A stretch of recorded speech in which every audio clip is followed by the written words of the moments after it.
इस next question में दिया हुआ है यदि किसी एपी के तीसरे व नौवें पद क्रमशः 4 और -8 है, यानी कि आपको एक एपी है, उस एपी का तीसरा पद जो है वो आपका कितना है 4 और उस एपी का जो नवा पद है वो कितना आपका -8। ठीक है, तो आपको क्या करना है, वो कह रहा है कि इसका कौन सा पद शून्य होगा, यानी कि जब शून्य होगा कौन सा पद होगा।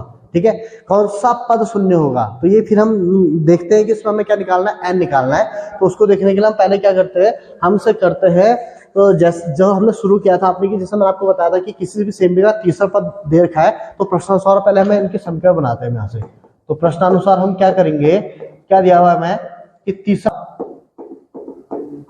तीसरा पद जो है वो कितना है आपका 4। ठीक है, 4 है आपका तीसरा पद। तो तीसरा पद को लिखा कैसे जाएगा, a+2d। मैंने कहा था जब आपका यहाँ तीसरा पद है तो यहाँ पर 2 आ जाएगा ना एक कम, तो ये हो गया आपकी पहली समीकरण। क्लियर हो गया। फिर प्रश्नानुसार वो क्या कह रहा है आपसे, नवा पद। प्रश्नानुसार, तो प्रश्नानुसार नवा पद क्या होगा, तो यहाँ पे हम लिख देंगे नवा पद जो है वो कितना दे रखा है, -8 दिया हुआ है। अच्छा, नवा पद कैसे लिखा जाएगा, a+8, यहाँ 9 है तो यहाँ उससे एक कम आ जाएगा, तो ये आ गया आपका दूसरी क्वेश्चन। अभी हमारा काम सिर्फ इतना है कि पहले हमने समीकरण 1 और समीकरण 2, यहाँ पे समीकरण 1 बन गई आपकी a+2d = 4 और a+8d = -8। तो इन दोनों समीकरणों को हल करेंगे, हल करके ए और डी का मान ज्ञात करेंगे, ये हमारा पहला काम है। ठीक है, अब आप उसे चाहे प्रतिस्थापन से करो चाहे विलोपन से करो, आप इन्हें हल करके, तो हमें देख रहे हैं कि इससे हम करते हैं विलोपन विधि से। तो हम लिखेंगे समीकरण 1 और समीकरण 2 को, समीकरण 1 व 2 को विलोपन विधि से हल करते हैं। विलोपन, अब पहले दोनों समीकरणों को हम लिख देते हैं, a+2d हमने यहाँ पे लिख दिया है = आपका आ गया 4 और a+8d, a+8d = आप क्या है आपका -8। अब आप क्या करेंगे, दोनों को सॉल्व करना है आपने। तो दोनों को सॉल्व करने के लिए आप देखिए क्या कर सकते हैं, a अगर इक्वल है तो अगर हम इनको जोड़ेंगे तो हमारा काम नहीं बनेगा, हमें दोनों को घटाना पड़ेगा। तो हम समीकरण 1 और समीकरण 2 को घटाते हैं, तो घटाने के लिए हमें नीचे वाले समीकरणों के क्या चिन्ह क्या करना पड़ता है, चेंज करने पड़ते हैं। जब भी आप दो समीकरणों को घटाएंगे, समीकरण 1 से समीकरण 2 घटाई जाएगी, तो जो समीकरण 2 है नीचे वाली समीकरण है, इसके जो सारे चिन्ह है वो चेंज हो जाएंगे, बदल जाएंगे। तो प्लस का है तो माइनस का, ये प्लस का है तो माइनस का, माइनस का है तो प्लस का। अभी प्लस ए और माइनस ए तो कैंसिल आउट हो गया, प्लस का 2d हो गया और माइनस का 8d हो गया, तो आपका माइनस का 6d आ गया यहाँ पे। फिर इक्वल टू आपका आ गया इधर, ये +4 आपका और ये भी आपका +8 हो गया। ये -8 नहीं होगा क्योंकि हमने चिन्ह क्या है चेंज कर लिया है। ठीक है, तो ये +4 और ये प्लस का 8 हो गया, तो आपका कितना हो गया 12 भी हो गया आपका।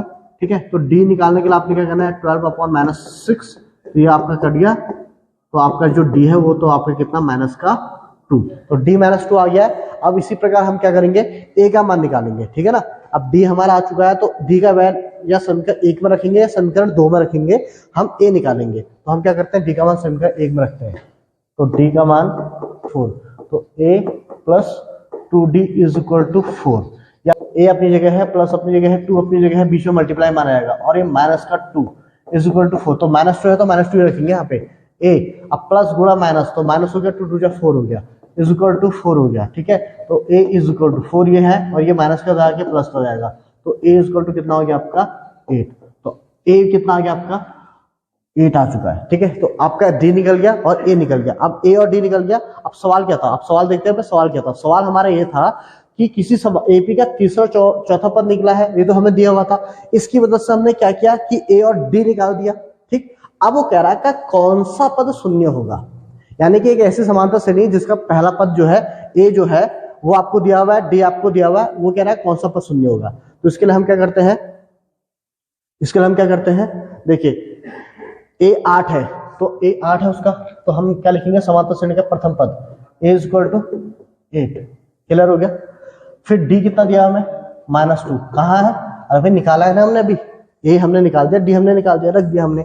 अब वो कह रहा है कि इस श्रेणी का कौन सा पद शून्य होगा। तो आप ये बताइए मुझे कि कौन सा पद शून्य होगा। वो कह रहा है कि जिस ऐसी एपी जिसका पहला पद 8 है, दूसरा और d जो सार्वभौमिक d है वो कितना है आपका -2 है, तो उसका कौन सा पद, पहला पद, दूसरा पद, तीसरा पद, चौथा पद, कौन सा पद यानी स्थान शून्य होगा। तो यानी शून्य क्या है आपका an क्या होगा शून्य, और हमसे पहला कौन सा पद यानी कि n हमसे क्या कह रहा पूछ रहा है। ये बात हमने समझ ली है सवाल पढ़ के। उसने बोला कि कौन सा पद शून्य होगा, तो शून्य हो, पद का मान शून्य होगा ना, कौन सा पहले स्थान का पद शून्य होगा, दूसरे स्थान वाला शून्य होगा, तीसरे स्थान का, चौथे स्थान का, पांचवें स्थान का, कौन सा स्थान वाला पद शून्य होगा। तो यानी कि an शून्य लेंगे तो n निकल जाएगा आपका। तो उसके बाद हम सीधे यहाँ पे क्या रखेंगे, फॉर्मूला रखेंगे। उस फॉर्मूले में हमने a और d हमने अपने निकाल ही चुके थे, अब an शून्य हमने लेके चलना है। a आपका 8 हो गया आपका, यहाँ पे n निकालना है और d कितना आपका माइनस का 2। तो ये हो गया आपका, ये 8 है, क्या हो जाएगा 0 माइनस 8, ठीक है, n माइनस 1 गुणा माइनस 2, फिर हो गया आपका minus 8 equal to n minus 1 multiply minus 2 आपका डिवाइड में चलेगा, minus 8 upon minus 2 equal to हो गया आपका n माइनस 1, तो 4 आएगा आपका n माइनस 1, तो n माइनस 1 इक्वल टू 4 है, तो n इक्वल टू कितना हो गया आपका 5 हो गया।